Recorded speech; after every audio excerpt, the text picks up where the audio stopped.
जय हिंद, जय भारत, जय श्री राम। आज का विषय है राष्ट्र सेवा। राष्ट्र सेवा कई तरीके से किया जाता है। ये नहीं है कि नेतागिरी ही करके, और नेतागिरी भी कई तरीके का है। देखो, राष्ट्र सेवा है जो लोग जाकर के सीमा पर लड़ते हैं, वो भी राष्ट्र सेवा है।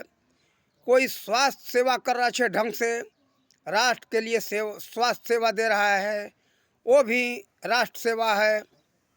और लोग कृषि करके निरोग अनाज, विष मुक्त अनाज के लिए जो व्यवस्था बना रहे हैं और लोगों को जो शिक्षा दे रहे हैं, वो भी राष्ट्र सेवा ही है।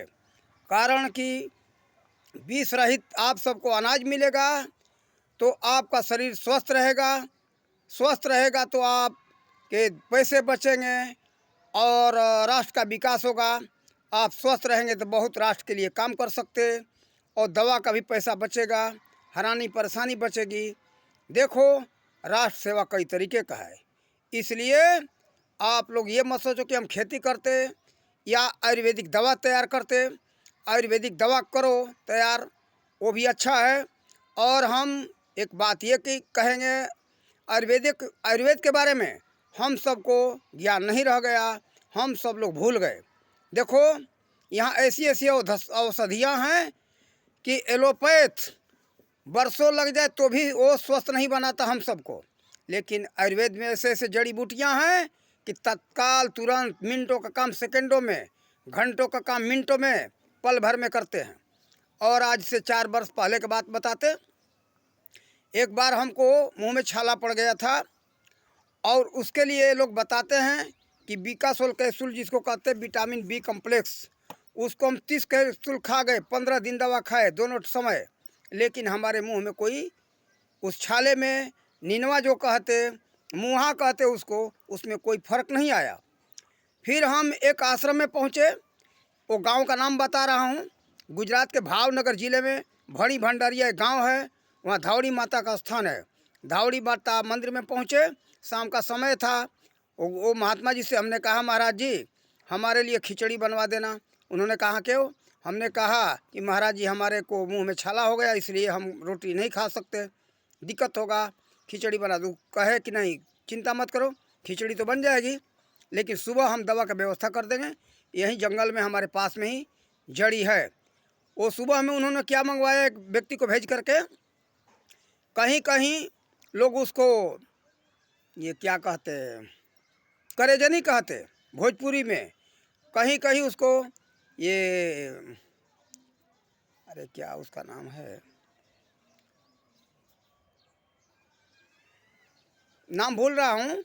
वो लाल दाना, सफ़ेद दाना, जिसको यहाँ नाम भूल रहा हूँ क्या है, उसका नाम दिमाग में नहीं आ रहा है।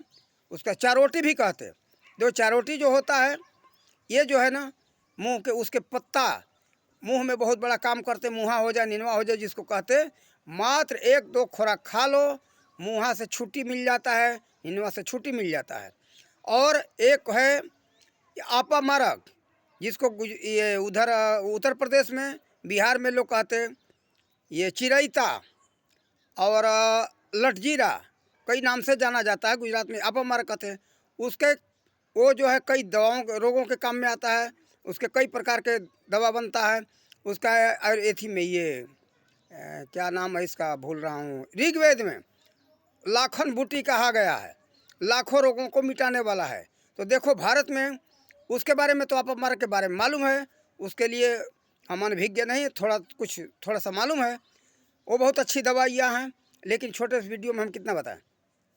देखो, वो जो है एक जिमा का काम करता, ये दमा हो, दमा के दवा के काम करता, और गर्भवती महिलाओं के काम में आता है, कई रोगों के काम में आता है। आप लोग बता दूँ मोटे मोटे। तो देखो, एलोपैथ का ज्ञान छोड़ो, आयुर्वेदिक ज्ञान को उचित ढंग से, उसमें पाखंड मत करो कि सब दवाइयाँ हम जानते हैं। उचित ढंग से जो मालूम हो उसको आप लोग लिखो, और सब लोग एकजुट करो, एकजुट करके इसका विज्ञापन दो, और सब मिला करके एक पुस्तक अच्छा तैयार हो, जो कि सही ढंग से काम आ सके, जो बिल्कुल सही सही काम करने वाली दवाइयाँ हो उसको आप लोग बताओ, उसके बारे में लिखो। जैसे हमको मालूम है जो हमने बताया, देखो इस तरह से कई दवाइयाँ ढूंढ करके खोज करके हमको भी कुछ मालूम है, जैसे कि याद नहीं आ रहा है, कितना नाम बताओ छोटे से वीडियो में। लेकिन देखो जो आयुर्वेद काम कर देगा वो एलोपैथ नहीं कर सकता। एलोपैथ जो है जहरीला दवा है, गर्म सिद्धांत का है। हमारा देश ठंडा प्रदेश है, ठंडे देश में हमें गर्म दवाइयों की ज़रूरत नहीं है। और अब आ जाओ कृषि के ऊपर। कृषि जो है ये हमारा रासायनिक खाद और विषैला कीटनाशक जो हानि पहुंचा रहा है, इसके विषय में हम कहेंगे आप लोग गौमूत्र और गौ के गोबर के द्वारा खेती की पद्धति अपनाओ और विष रहित अनाज को प्राप्त करो। इसके विषय में हमने एक व्यक्ति को देखा गुजरात और तहसील महुआ और ग्राम मोटा खुंटवाड़ा में एक खिमजी भाई डांगर है, वो जो है इस तरह की खेती करते। उनका चैनल भी है, वो चैनल का नाम है श्री सहयोग फार्म के नाम से उनका फार्म चलता है। ये बोलोगे तो उनका वीडियो आएगा, घूम घूम करके प्राकृतिक खेती के विषय में प्रचार करते। उनका हमने फार्म देखा, बहुत अच्छा निरोग अनाज तैयार करते। वो अनाज उनके भाई ने दिखाया हमको, राजू भाई नाम है, अनाज दिखाया 1 साल का रखा हुआ गेहूं है भंडार में, लेकिन उसमें एक भी कीड़े नहीं लगे हैं। तो देखो चना भी दिखाया, चना में भी कीड़े नहीं। तो हम देखते कि जो रासायनिक खाद के द्वारा जो अनाज तैयार किया जाता है 6 महीना भी नहीं चलता उसमें कीड़े पड़ने लगते हैं। 3 महीना भी रख दो कीड़े पड़ जाते हैं, केवल थोड़ा सा सीलन आ जाए बस अनाज खराब होना शुरू हो जाता है। कि ये भी है गर्मी भी हो तो भी अनाज खराब होना शुरू हो जाता है। लेकिन वो विष रहित है, विष रहित अनाज में रोग नहीं लगता, कीड़े नहीं लगते। तो सोचो कि विष रहित अनाज से आप अगर अपना भोजन करोगे तो आप भी स्वस्थ रहोगे। ये गारंटी के साथ ये हमारा आजमाई हुई बात है। पहले जो है हमारे देश में बीमारियां कम थी, जब तक रासायनिक खाद नहीं था, कीटनाशक ये विषैली दवाइयाँ नहीं थी, उस समय हमारे देश में रोग नहीं था। रासायनिक खाद का इतिहास सुनोगे तो आपका दिमाग परेशान हो जाएगा। रासायनिक खाद विषैले दवाओं से बनाया जाता है, जो कि केवल ये बम बनाने के काम में आते हैं। ये दूसरे विश्व युद्ध में ये जब सामग्रियाँ बच गई बम बनाने का विस्फोटक, तो उसको ये जांच किया गया कि भाई इसका हम उपयोग क्या करें।